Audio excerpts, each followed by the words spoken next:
மீண்டும் உங்களை நாம் சந்திப்பதிலே மிக்க மகிழ்ச்சி அடைகின்றேன்.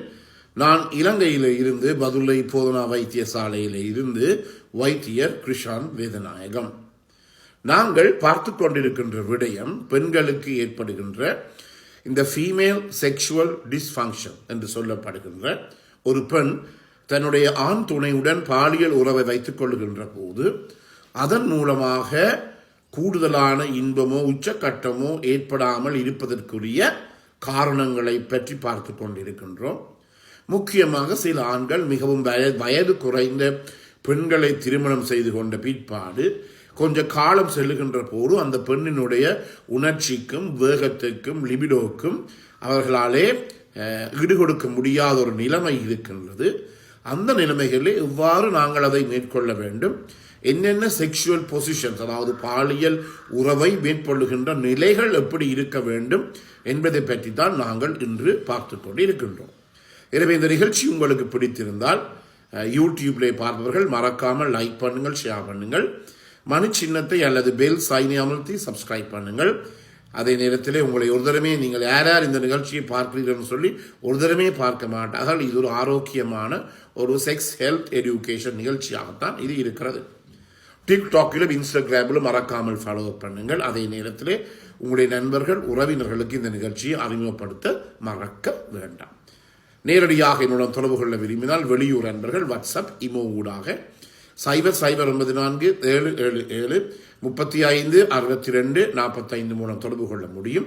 உள்ளூர் நண்பர்கள் 0777356245 மூலம் தொடர்பு கொள்ள முடியும்.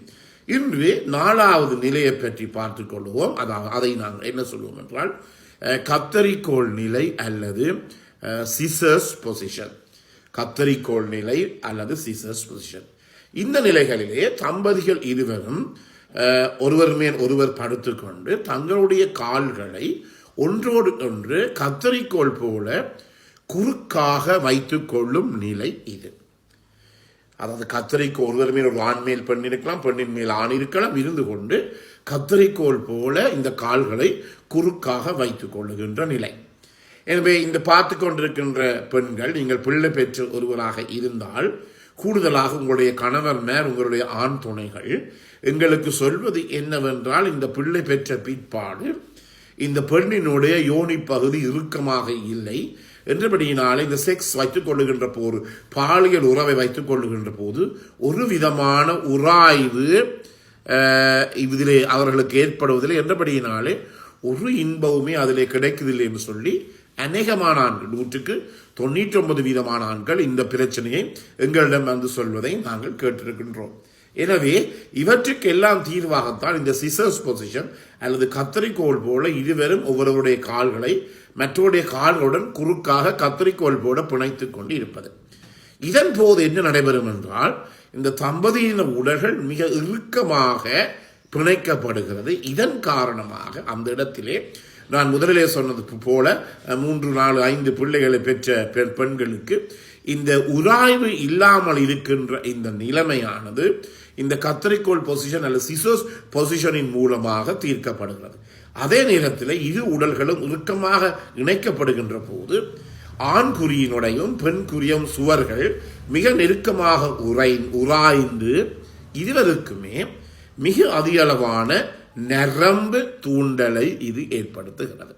எனவே இது இப்ப நான் சொன்ன முதலிலே பல ஆண்கள் வந்து சொல்லுகின்ற பிள்ளையை பெற்ற பிற்பாடு அதே நேரத்திலே இது இப்போது மிக நாகரிகமான இன்னொன்றாக இருக்கின்றது என்னவென்றால் ஒரு பெண் கர்ப்பம் தரித்து இருக்கின்ற போது வந்து கேட்கிறார்கள், டாக்டர் சாதாரணமான ஒரு பிள்ளைப்பூர் அதாவது நார்மல் வெஜினல் டெலிவரிக்கு விட்டால் அதன் பிற்பாடு என்னுடைய செக்ஷுவல் லைஃப் பாதிக்கப்படுமா, அதன் பிற்பாடு என்னுடைய செக்ஷுவல் லைஃபுக்கு ஒரு விதமான இன்பமும் கிடைக்காம போகுமா என்று சொல்லி கேட்கின்ற ஆண்கள் கூட பல பேரை நான் கண்டிருக்கின்றேன்.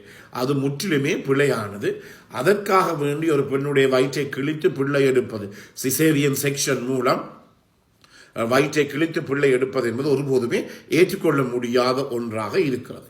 எனவே இந்த அதாவது பல பிள்ளை பெற்ற பிற்பாடு ஒரு உராயிறது போற இல்லை, சும்மா ஏதோ உள்ளுக்குள்ள போய் வார மாதிரி தான் இருக்கிறது என்று சொல்லுகின்ற ஆண்கள் இந்த சிசர்ஸ் பொசிஷன் அல்லது இந்த கத்தரிக்கோள் நிலைமையை அவர்கள் என்ன செய்து கொள்ளலாம், கொஞ்சம் ட்ரை பண்ணி பார்க்கலாம்.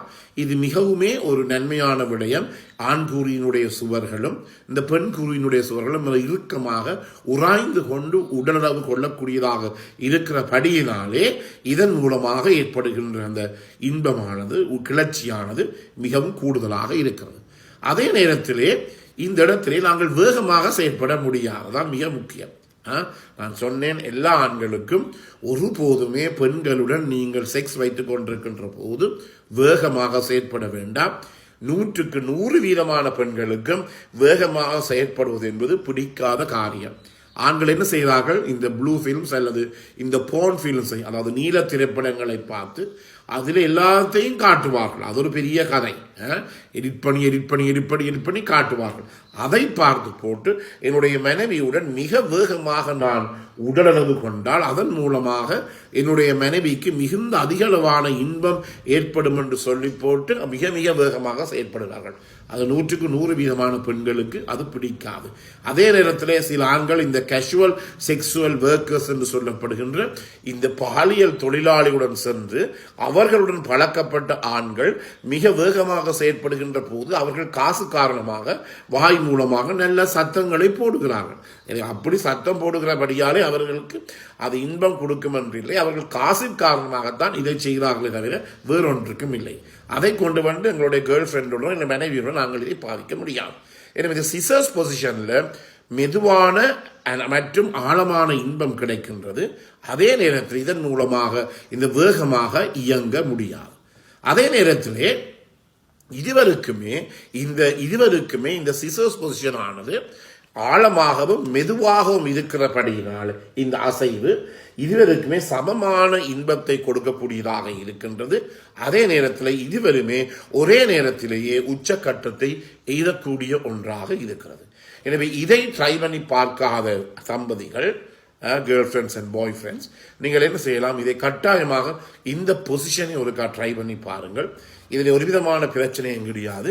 இதன் மூலமாக நான் உங்களுக்கு சொன்னேன், பல பேருக்கு இந்த பிள்ளை பெற்ற பிற்பாடு ஏற்படுகின்ற பிரச்சனையுடைய பெண்களுக்கு இதை நான் சொல்லி இருக்கின்றேன். அதன் மூலமாக அவர்கள் இதன் மூலமாக கொஞ்சம் தீர்வு ஏற்படக்கூடியதாக இருக்கின்றது. பலவிதமான, அதாவது மெதுவாகவும் ஆழமாகவும் இயங்குறபடியினாலே இந்த இடத்திலே இருவருமே ஒரே நேரத்திலேயே இந்த ஓர்காசம் அல்லது உச்சக்கட்டத்தை அடையக்கூடியதாக இருக்கிறது. எனவே இது முக்கியம். எனவே மீண்டும் உங்களுக்கு ஞாபகப்படுத்த விரும்புகிறோம், நாங்கள் அனைவரும் வாழ்வதற்கு ஒரே ஒரு சந்தர்ப்பம் தான் கொடுக்கப்பட்டிருக்கிறது, ஒன் சான்ஸ். அந்த வாழ்க்கையை நாங்கள் அழகாகவும் மற்றவர்களுக்கு கலைச்சல் கொடுக்காமல் வாழ பழக வேண்டும். அதே நேரத்தில் எங்களுடைய பாலியல் உறவு, உடல் உறவு வாழ்க்கையெல்லாம் மிக உன்னதமாக இருக்க வேண்டும். இல்லாவிட்டால் அது எங்களுடைய உடல் முழுவதையுமே பாதிக்கும். அதாவது சரியான ஒரு செக்ஷுவல் இன்டர்கோர்ஸ், பாலியல் உடல் உறவு அல்லது பாலியல் உறவு மூலம் ஏற்படுகின்ற உச்சக்கட்டம் ஏற்படாமல் விட்டால் பலதரப்பட்ட நோய்கள், அதாவது நீரழிவு நோய், டயபிட்டிஸ் மெலைட்டஸ், மாரடைப்பு நோய், எல்லா நோய்களும், கஸ்ட்ரைட்டிஸ், வயிற்றிலே புண், எல்லா நோய்களும் ஏற்படுவதாக கண்டுபிடிக்கப்பட்டிருக்கின்றது. என்றபடியால் தான் இந்த நிகழ்ச்சி நான் உங்களுக்கு செய்து கொண்டிருக்கிறேன். எனவே பாலியல் உறவை நீங்கள் ஒழுங்காக வைத்துக் கொள்ள வேண்டும். நீங்கள் கணவரும் மனைவியும், ஆண் துணையும் பெண் துணை இருவருமே உட்கார்ந்து கட்டிலே உட்கார்ந்து பேசுங்கள். என்னென்ன பிரச்சனை இருவருக்கும் இருக்கிறது என்று சொல்லி மூன்றாவது நபருடன் நீங்கள் போய் கதைக்காமல், அல்லது உங்களுடைய அம்மாவுடனோ உங்களுடைய சகோதரங்களோடதோ சகோதரிகளோடமோ இந்த பிரச்சனை நீங்கள் டிஸ்கஸ் பண்ணாமல் கதைக்காமல் உங்களுடைய கணவனுடன் அல்லது உங்களுடைய மனைவியுடன் இருவருமே கட்டிலே இருந்து கட்டாயம் கதையுங்கள். இந்த கதைப்பதன் மூலமாக, பேசுவதன் மூலமாக பலதரப்பட்ட பிரச்சனைகளை எங்களால் தீர்க்கக்கூடியதாக இருக்கின்றது. அதன் மூலமாக நாங்கள் அந்த பிரச்சனைகளில் எங்களை விடுபடக்கூடியதாகவும் இருக்கும். எனவே ஒழுங்கான பாலியல் வாழ்க்கை ஏற்படாவிட்டால் உங்களுடைய வேலைத்தலங்களிலே, உங்களுடைய பிசினஸ்லேயே எங்களால் ஒழுங்காக கன்சன்ட்ரேட் பண்ண முடியாமல், அதிலே மிகுந்த ஆர்வத்துடன் செயற்பட முடியாமல் போய்விடும். இதன் காரணமாக பலதரப்பட்ட பிரச்சனைகள் எங்களுக்கு ஏற்படும். எனவே இவ்வளவு காலம் நீங்கள் கொடுக்கின்ற அனைத்து ஆதரவுக்கும் எமது மனமார்ந்த நன்றியை தெரிவித்து விடைபெறுகிறேன். நன்றி, வணக்கம்.